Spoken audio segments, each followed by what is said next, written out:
Assalamualaikum warahmatullahi wabarakatuh. Kita lanjutkan dengan turunan fungsi implisit. Nah, di sini akan saya bahas dulu apa itu fungsi implisit. Nah, selama ini kita hanya mengenal fungsi dua variabel yang berbentuk y sama dengan fx. Contohnya y sama dengan x pangkat 3 dikurang 2x kuadrat ditambah 1. Yang contoh yang kedua y sama dengan sin x tambah cos x. Nah, selama ini kan kita taunya fungsi itu misalnya fungsi polinomial, kemudian ada fungsi sinus, kosinus, trigonometri. Nah, ini adalah fungsi contoh ini adalah fungsi eksplisit, di mana kan di sini ada dua variabel, ada y dan ada x. Ada variabel terikat y dan ada variabel bebasnya x. Nah, nilai y itu tergantung dari x-nya. Makanya dia disebut variabel terikat, sedangkan x-nya bebas. Bisa berapa aja, itu maksudnya. Jadi kalau seperti ini, y dengan x-nya bisa dipisah seperti ini. Y-nya bisa kita buat di ruas kiri, x-nya semua ada di ruas kanan. Ini bisa dipisah. Ini namanya fungsi eksplisit. Nah, kedua variabel pada fungsi-fungsi di atas bisa dipisahkan pada ruas yang berbeda, yaitu ruas kiri dan ruas kanan. Seperti yang saya bilang tadi, fungsi-fungsi di atas disebut sebagai fungsi eksplisit. Namun ada juga fungsi yang variabel-variabelnya berada pada satu ruas yang sama. Sedemikian hingga tidak bisa dipisahkan dalam ruas yang berbeda. Contohnya x kuadrat y ditambah xy kuadrat sama dengan 4. Contoh yang kedua, sin xy tambah cos xy tambah y sama dengan 0. Nah, di sini x dan y-nya bergabung. Di sini ada xy, di sini ada xy. Sehingga y dengan x-nya itu nggak bisa kita buat di dua ruas. Nggak bisa y-nya di kiri atau x-nya di kiri dan y-nya di kanan atau x-nya yang di kanan. Sulit membuatnya, memisahkan ruasnya. Karena dia bergabung, x dan y-nya dalam satu suku. Ini ada xy, ini ada xy. Nah ini disebut fungsi implisit. Dan kita menulisnya sebagai, kalau fungsi eksplisit tadi kita tulis sebagai y sama dengan fx. Nah, kalau fungsi implisit secara umum bentuk umumnya atau notasinya itu kita tulis fxy itu sama dengan c, di mana c adalah elemen bilangan real. Nah, bagaimana cara menurunkan atau mendiferensialkan fungsi implisit? Sekarang kita lihat. Untuk mendiferensialkan fungsi implisit, kita lebih mudah menggunakan notasi Leibniz. Misalnya dy per dx atau dx per dy, tergantung ya fungsinya apa. Kalau fungsinya ft y, berarti bisa kita turunkan terhadap t, bisa kita turunkan terhadap y. Jadi gini kan hanya contoh, tapi notasi Leibniz itu maksudnya yang notasi yang seperti ini. dy per dx atau dy per dt atau ds per dt. Nah, seperti itu. Sebenarnya pakai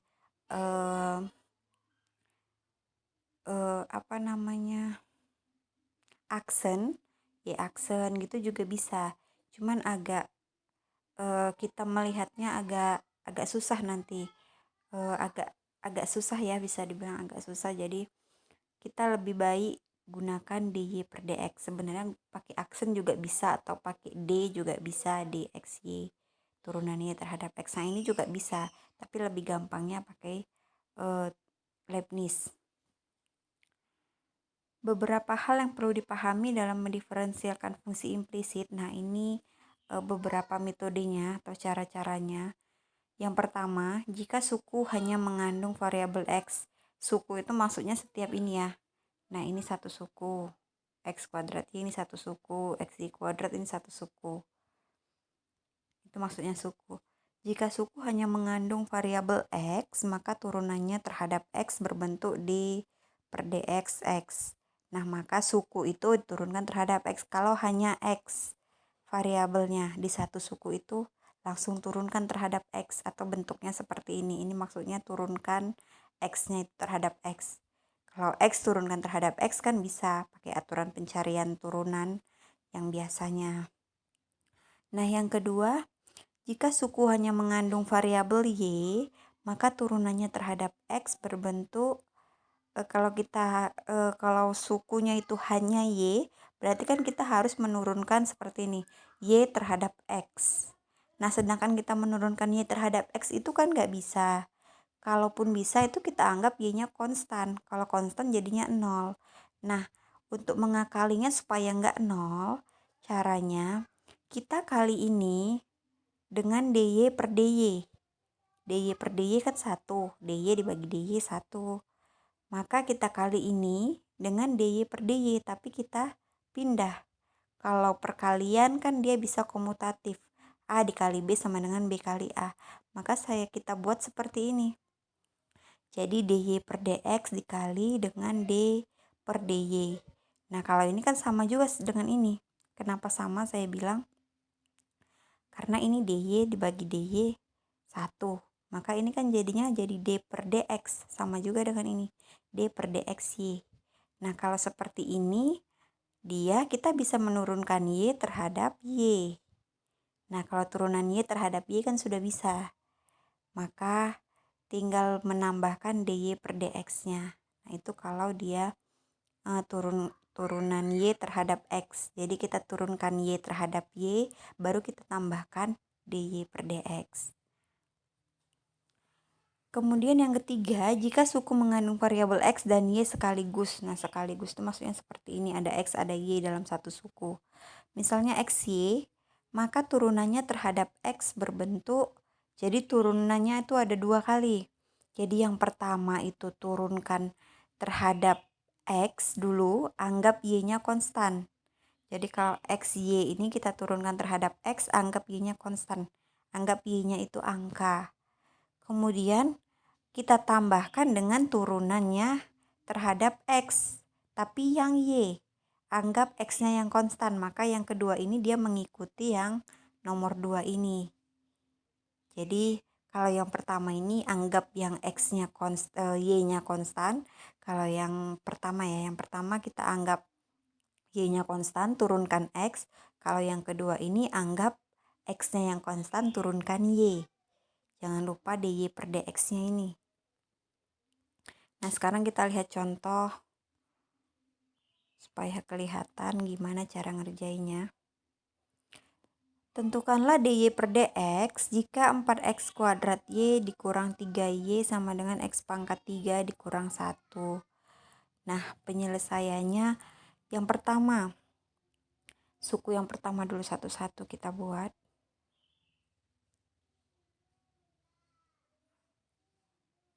Jadi ini 4X kuadrat Y. Di sini ada X, ada Y. Berarti kita lihat aturan yang ketiga.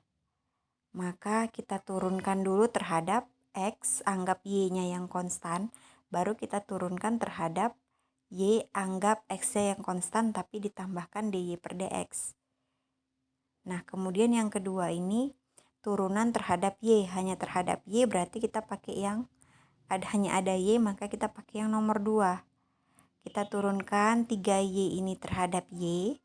Kemudian jangan lupa tambahkan DY per DX supaya dia seimbang di sini. Nah, yang ketiga ini hanya X. Maka ini dengan gampang bisa kita turunkan terhadap X.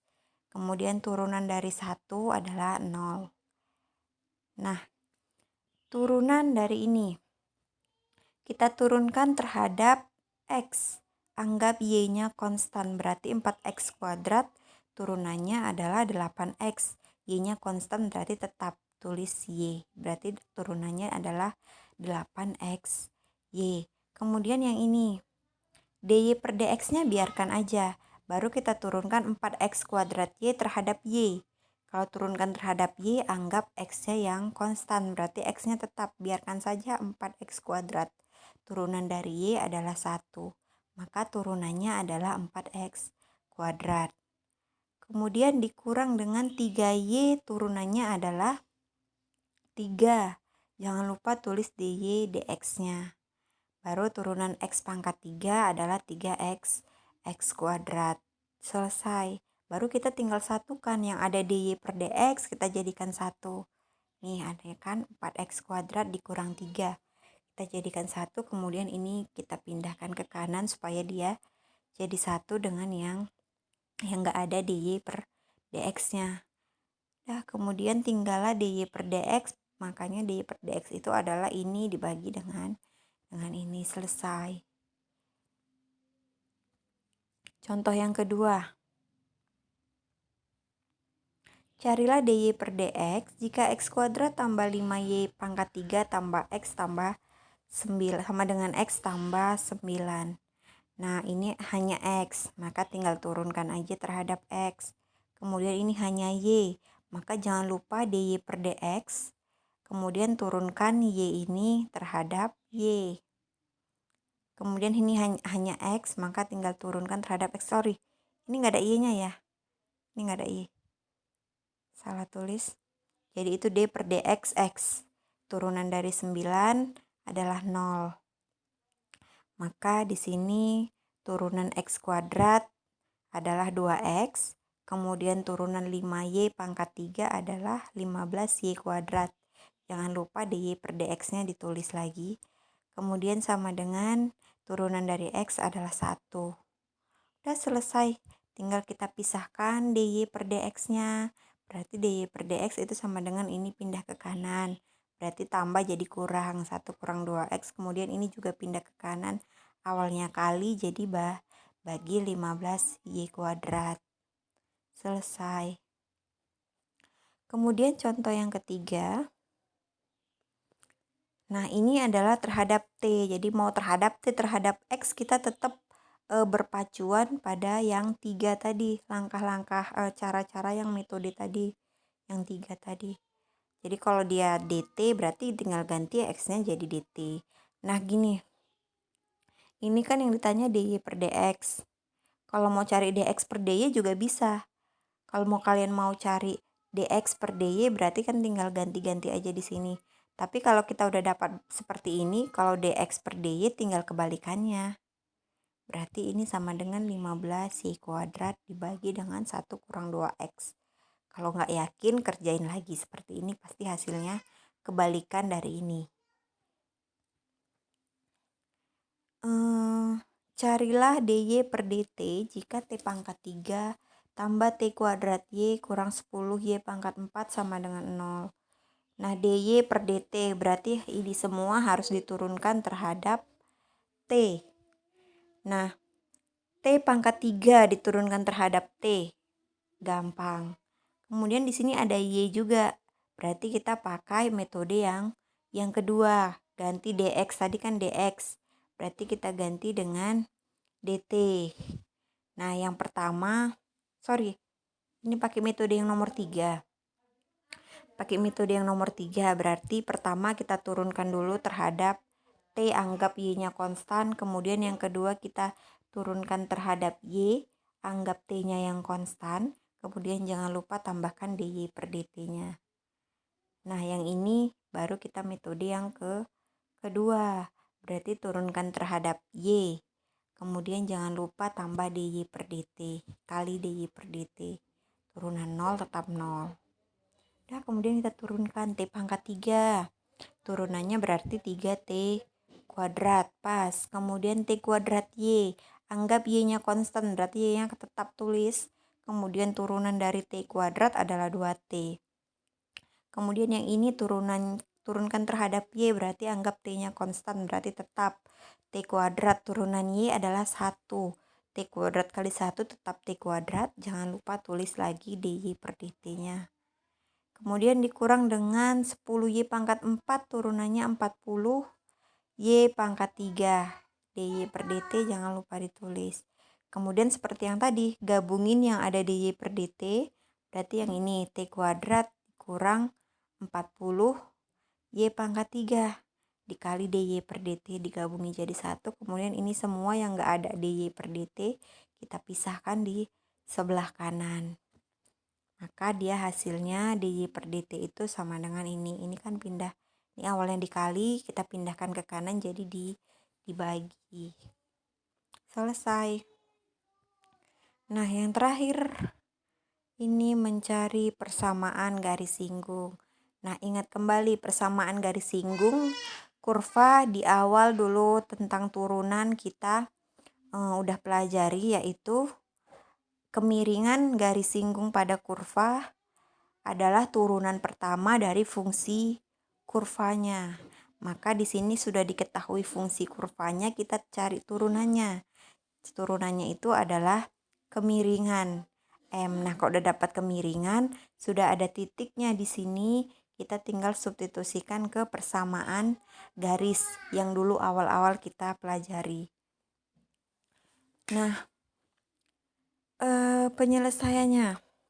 Di sini kita udah diketahui kurvanya, yaitu Y pangkat 3 kurang XY kuadrat tambah cos XY sama dengan 2. Nah, titiknya kita harus cari kemiringan garis yang melalui titik singgungnya 0,1. Di titik 0,1. Maka di sini kita harus cari dulu turunannya, yaitu DY per DX, turunannya terhadap X. Nah, di sini yang pertama itu Y pangkat 3 turunannya terhadap X, kita pakai metode yang kedua karena dia hanya ada Y. Maka turunkan Y pangkat 3-nya terhadap Y, jangan lupa tambahkan DY per DX-nya. Kemudian di sini ada XY, berarti ada 2 variabel jadi 1. Maka kita pakai metode yang nomor 3. Ini dia. Pertama turunkan X, anggap Y konstan. Yang kedua turunkan Y, anggap X-nya konstan. Nah, yang ketiga cos XY, ini juga ada XY. Maka kita juga pakai yang nomor 3. Jadi cos XY ini diturunkan terhadap X dulu, anggap Y-nya konstan. Yang kedua baru diturunkan terhadap Y, anggap X-nya yang konstan. Tapi jangan lupa DY per DX. Sama dengan 2 turunannya 0.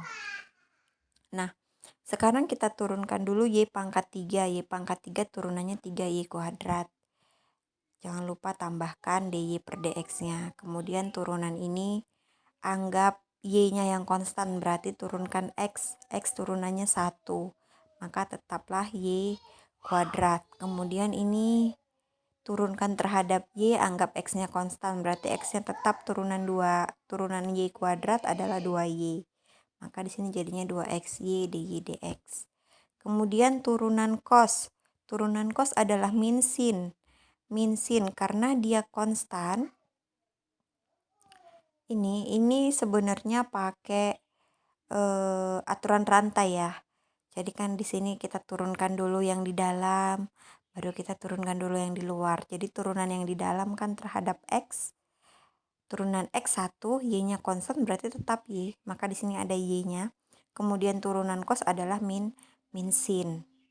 Nah, seperti itu. Kemudian sekarang turunkan terhadap Y. Seperti tadi juga turunan Y. Ini kan aturan rantai. Yang di dalam ini dulu, XY ini dulu. XY turunannya terhadap Y adalah X. Kenapa? Karena Y-nya turunannya 1. X-nya anggap konstan berarti tetap X. Kemudian turunan cos adalah min sin.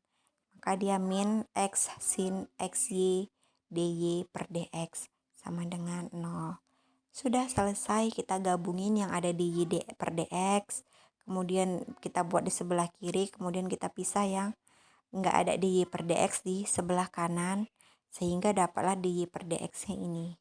Nah, kalau pindah kanan, pindah kiri, saya rasa kan udah tahu kan, tinggal negatif positif bagi kali aja. Nah, DY per DX itu adalah turunan Y terhadap X. Maka inilah M-nya. M-nya di X sama dengan 0, Y sama dengan 1. Maka M-nya di sini karena M sama dengan Y aksen, M adalah gradien ya, kemiringan garis singgung.